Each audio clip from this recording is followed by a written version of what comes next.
रतन का जतन करूं माड़ी का सिंगार, आया कबीरा फिर गया झूठा है अहंकार। अहंकार और भी कई जगह सदगुरु कबीर साहब ने अहंकार पर कहा है। आपा तजे हरि भजे नक्सिक तजे विकार, सब जीवन से निर्भय रहे साधु मता है सार। सदगुरु कबीर साहब बड़े सरल शब्दों में अपनी बात कहते हैं और दिल को झकझोर देने वाले शब्द हैं, मानो जिसे हम अमृत वचन कह सकते हैं। वास्तव में अगर हम इस वाणी को, इस साखी को अपने जीवन में धारण कर लें तो हमारा उद्धार हो सकता है। संतों की वाणी हमारे जीवन में जाती कहाँ है? बहुत सारी वाणियां हमारे अंदर जा रही है। दुनिया की मोह ममता वाली बातें और सांसारिक बातें जाती है, पर संतों की बातें हमारे दिल में नहीं जाती। माताओं को बच्चों को गाली सिखाना नहीं पड़ता है, लेकिन वो सीख लेते हैं। दुनिया में कैसे लड़ना चाहिए हाथ उठा उठा करके कोई सिखाता है कि कहीं स्कूल है इसके लिए? सब सीख लेते हैं। और आँख कैसे दिखाना लोगों को सब जानते हैं, कहीं इसका स्कूल नहीं हुआ है, सब सीख लेते हैं। लेकिन संतों गुरुजनों का देखो कितनी मेहनत, भंडारा करते हैं, क्योंकि भंडारा ना करे तो कोई आएगा ही नहीं। पूड़ी ना दे तो कौन आएगा? पूड़ी देने का लालच मानो संत लोग देते हैं कि भाई आओ पूड़ी खिलाएंगे, तो पूड़ी खाने के लालच में बेचारे आते हैं। चलो दो शब्द मिल ही जाएगा, दो शब्द क्षमा करेंगे। वास्तव में भंडारा न करें तो नौटंकी के लिए कोई भंडारा होता है क्या? नाच होता है तो कोई भंडारा करते हैं वो लोग? कुछ नहीं, बस एक बार हल्ला मचा दिए फलाने गांव में नाच है, तो वो पहले से ही खाने पीने की सारी व्यवस्था बन जाएगी और खा पी करके बड़े समय से तैयारी बना लेंगे। आज इतने बजे वहां पहुंचना है तो पहुंचना है, 500,000 वहां खर्च करना है तो करना है। किनके पीछे? कुछ संस्कार के पीछे। केवल आंख कान में कुछ संस्कार ही जाता है, लाभ कुछ नहीं मिलता है। अब आप ही नहीं, आपके अंदर तो जा ही रहा है, साथ में बच्चे को भी ले गए हैं जिसका कोमल हृदय है, बड़े आराम से जा रही है। एक गांव में हम टिके रहे रात में, तो माता हमारे पास नहीं आई, लेकिन मोबाइल में क्या देख रही थी? नाच देख रही थी। नाच की बातें ज्यादा समझ में आती। आते आते उसे हम कहे माता जी अब ये बुढ़ापा का समय है, कब शरीर छूट जाए कोई डिक्लेयर नहीं है। अब इस समय भजन करने का समय है। जब जवानी में कहा जाता था भजन करो, तो आप या वृद्धों के मुख से यही निकलता था कि जवानी में खाओ पियो मौज करो, खाने पीने का समय है, जब बुढ़ापा आएगा तो भजन कर लेंगे। जब भजन करने का समय आए तो नाच देखने में समय जा रहा है, खेलने खाने में समय जा रहा है, पिक्चर देखने में समय जा रहा है, व्यर्थ में समय। अभी उसमें भजन आया ना कि समय के बितावा नहीं खाली बातों बात में, लैला आके गुरु से ज्ञानवा हो। गुरु से अगर ज्ञान चाहिए तो समय की कीमत को हमें समझना होगा। समय की कीमत को बिना समझे अपने जीवन को नहीं समझा जा सकता है। जिंदगी को जो समझा जिंदगी को रोता है, जिंदगी को जो समझता है जिंदगी के लिए रोता है। बहुत से बहनों के मुख से मैं सुना कि क्या बताएं, शादी करके फंस गए, शादी करके फंस गए, शादी ना हुई होती तो आज हम कोई संत महात्मा महापुरुष होते। कल्पना है मन की, पर फंस तो गए। ये उनके मन में नहीं आता है कि कम से कम हम फंस गए, हमारे बच्चे तो न फंसे। लेकिन बड़ी कल्पना है कि अपने बच्चों की शादी करेंगे, कार देंगे, ये देंगे वो देंगे, एक लौती बिटिया है बिटवा है, तमाम कल्पना है। एक माँ कह रही थी तुम साध्वी हो जाओगी तो नाना कहने वाला कहाँ पैदा होगा? कितनी विचित्र बात है। नाना कहलाने के लिए, नानी कहलाने के लिए, मौसी कहलाने के लिए किसी को गड्ढे में घुसा देना, गड्ढे में बेड़ देना, ये दुनिया का रिवाज है, परंपरा है, संस्कार है। बंधुओं, संत लोग मेहनत करते हैं किस लिए? जागो संतो जागत नींद ना कीजिए, जागते रहो नींद ना लो। नींद कहाँ लगने की संभावना होती है? अंधेरे में। आप बत्ती बुझा दीजिए, नींद आने की संभावना वहां पर ज्यादा होती है, खतरे की संभावना ज्यादा होती है, वहीं चोरी की संभावना होती है, वहीं तमाम तरह की गुंडेगर्दी चलती है। इसी प्रकार जब हम अज्ञान की दशा में जीते हैं तो क्रोध आने की संभावना है, लोभ आने की संभावना है, मोह आने की संभावना है, विकार आने की संभावना है, लड़ने की संभावना है। बहुत सारे विकार मन में आ जाते हैं। कब आते हैं? जब अज्ञान की दशा होती है हमारी। और संत लोग क्या कहते हैं? जागो। तो जागना कब होगा? जब हमारे अंदर ज्ञान का प्रकाश होगा, जब अपने मन को हम प्रकाशित करेंगे, अपने मन को हम जागृत करेंगे, मन को समझाएंगे।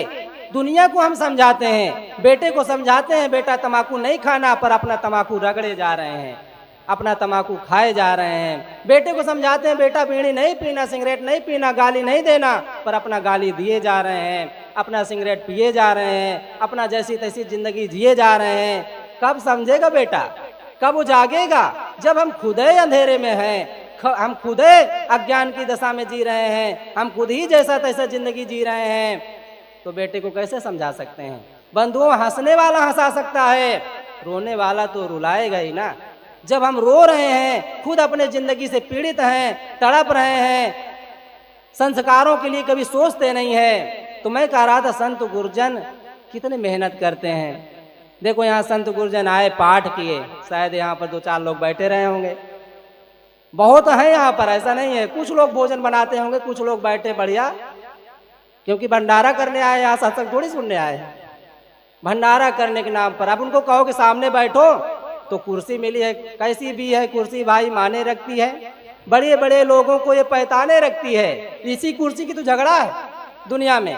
कुर्सी हमें मिलनी चाहिए, उसके लिए चाहे भाई को मारना पड़े, पिता को मारना पड़े, कुछ भी करना पड़े, सब करने के लिए तैयारी है, पर कुर्सी मिलनी चाहिए। बंधुओं, हम सत्संग में आए हैं, इसका हमें ख्याल रखना है। और ये अपने अंदर जब तक झांकेंगे नहीं, तब तक समझ में आएगा नहीं।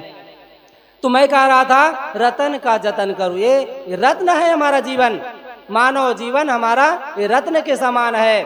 वैसे ये रत्न क्या है? मानुष तेरा गुण बड़ा, मांस ना आवे काज, हाड़ ना होते आभरण, त्वचा नभा जनबाज। अगर इसमें गुण ना हो तो क्या विशेषता है इसकी? आज वैज्ञानिक युग है, तो आंख भी लोग काम ले लेते हैं, डॉक्टर लोग किडनी भी काम ले लेते हैं, और भी कुछ पुर्जे काम ले लेते होंगे। लेकिन कबीर साहब के समय में तो कुछ भी नहीं था। और आज भी अगर थोड़ा समय बीत जाए, जैसे आधा घंटा 1 घंटा बीत जाए, तो शायद किसी काम का शरीर नहीं रह जाएगा। शरीर तब काम आता है जब इसमें गुण होता है। एक बेटी थोड़ा से कम बुद्धि की पैदा हुई, बड़ी हुई, पाले पोसे, जब शादी करने का समय आया तो पिता कहता है बेटी चलो तुम्हें हम माने देश विदेश घुमा लाते हैं।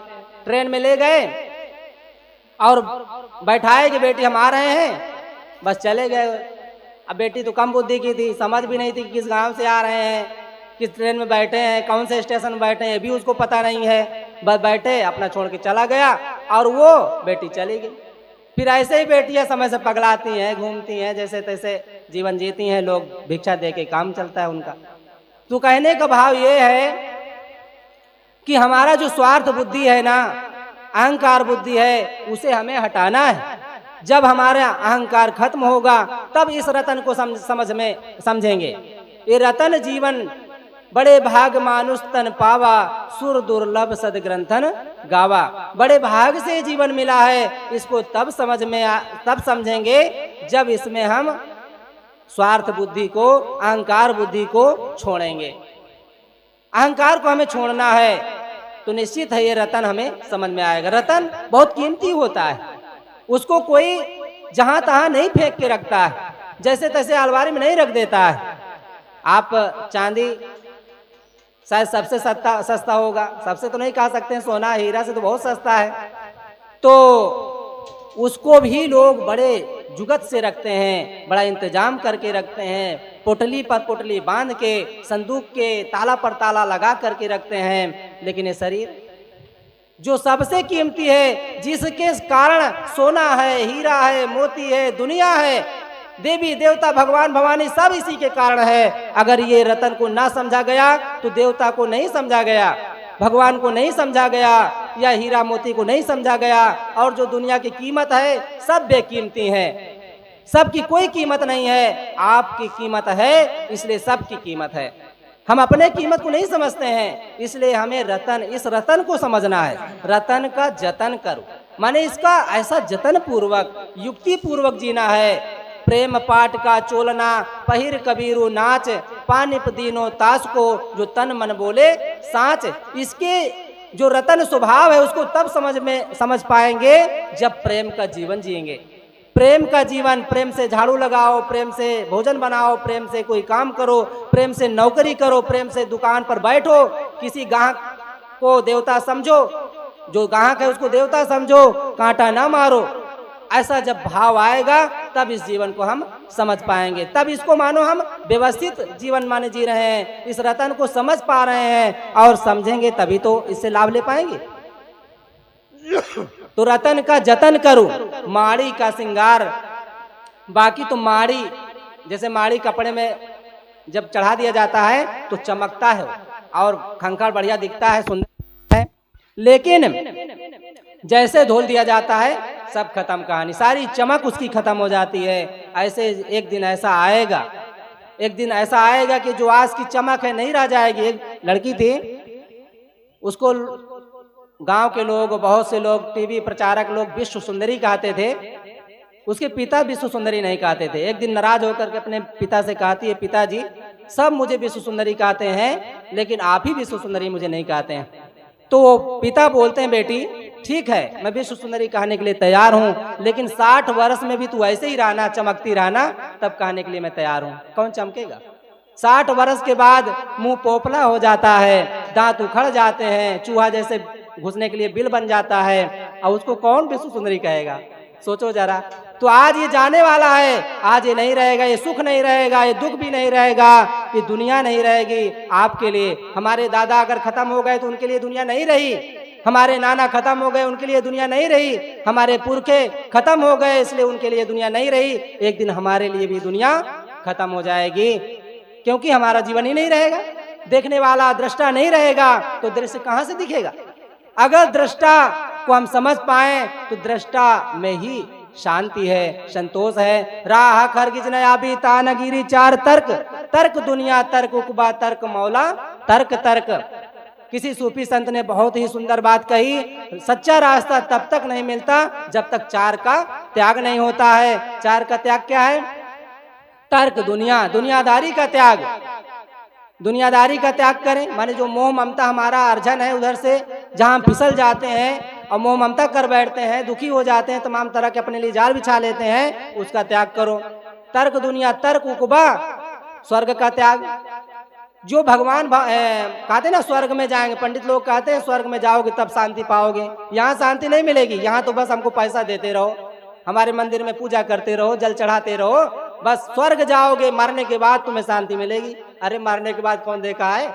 अरे आज धन का लाभ नहीं ले पा रहे हो, आज भोजन का लाभ, सामने भोजन रखा है उसका स्वाद आज नहीं ले पा रहे हो, और स्वर्ग में जाओगे तब स्वाद लोगे, ये कहाँ की बात है? अरे आज हमें आज अवसर मिला है, आज मौका मिला है, आज उसका फायदा उठाना है। तो आज मौका मिला, उसका फायदा उठाएं। तो तर्क दुनिया तर्क उकबा तर्क मौला, ईश्वर का त्याग। लोग कहते हैं ईश्वर भगवान है, उसके बिना एक पत्ता नहीं ढूंढता है। ये जब बेटियां भागना होता है किसी के साथ ना, तब ईश्वर गायब हो जाता है। जब मंदिर में इस बजरंगबली की आंख की, सोने की आंख चुराना होता है तो चोर के लिए भगवान गायब हो जाता है, चोर आके चला जाता है। भगवान के सामने, बजरंगबली के सामने जाता है, कहता है भगवान एक धारा लड्डू चढ़ाएंगे अब हमारा चोरी में सफलता दिलाना। अब बस जैसे इधर उधर देखा, कोई नहीं दिखा, पुजारी चला गया अंदर थोड़ा से कुछ काम से, बस आंख सोने की निकाल लिया, तो भगवान उसको सफल कर दिए, भाई चोरी में तुम सफल हो गए। तो चोरी में वो सफल हो गया, यही भगवान की कारनामा है। तो बंधुओं, जीवित माता पिता की सेवा करो, मातृ देवो भव, पितृदेवो भव, अतिथि देवो भव, आचार्य देवो भव। 4 देवता के अलावा दुनिया में देवता है ही नहीं। अगर इस बात को हम समझ सके तो मानो हम ज्ञानी हैं, समझदार हैं, पारखी हैं और मनुष्यता को समझ रहे हैं। इस बात को हमें समझना है। तर्क दुनिया, तर्क उकबा, तर्क मौला, तर्क तर्क और इन तीनों के त्याग का जो अहंकार है। चौथा क्या है? ये तीनों का अहंकार भी हो जाता है। लोग नमक त्याग देते हैं तो कहते हैं हम नमक नहीं खाते हैं। सब मूर्ख है जो नमक खाते हैं। दुनिया को मूर्ख समझ लिए तो अहंकार चढ़ गया। अगर घर कोई छोड़ दिया तो कहते इससे बड़ी तो हम ही जीते हैं। ये सब क्या है? बैठे बैठे खा रहे हैं, अहंकार चढ़ गया। माने अहंकार का त्याग करना ही हमारे ज्ञान का माने रहस्य है। अगर हम ज्ञानी बनना चाहते हैं, विद्वान बनना चाहते हैं, समझदार बनना चाहते हैं तो झुकना सीखें, क्योंकि झुकता वही है जिसमें जान होती है। अकड़ना तो मुर्दों की पहचान होती है। हम मुर्दे ना बने। एक मुर्दा से एक व्यक्ति पूछ पड़ा, भैया बड़े शांति से बैठे हो, यहाँ लेटे हो, कहा क्यों नहीं? जान देकर पाई है। अरे जान देना सीखो। जान देकर क्यों पाया है? ऐसा थोड़ी पाया है। जान तो दो। और जान कौन देता है? अकड़बाज नहीं। विनम्रता, सरलता, गुरु के चरणों में लौट जाओ। उनके पास बैठ करके कुछ सीखो, समझो और अपने को जानो। तो साहब कहते हैं रतन का जतन करो, माड़े का सिंगार, आया कबीरा फिर गया झूठा है अहंकार। सारा अहंकार एक दिन धोखे में बदल जाएगा। सब केवल दुख का रास्ता है। अहंकार दुख का रास्ता है। भाई से तोड़ देता है, माता पिता से तोड़ देता है, दुनिया से तोड़ देता है, सब से तोड़ देता है, सारा व्यवहार खराब कर देता है। इसलिए अहंकार को हटा करके विनम्रता को अपने जीवन में धारण करें और अंदर ही अंदर शांति का अनुभव करें। शांति बाहर नहीं है, मंदिर में नहीं है, मस्जिद में नहीं है, वो आपके दिल में है। बस उसको समझना है, जानना है और उसमें ठहरने का प्रयास करना है। यहीं पर अपनी वाणी को विराम देता हूँ। एक बार जोर से जय बोलेंगे। बोलिए सदगुरु कबीर साहेब की, संत समाज की। साहेब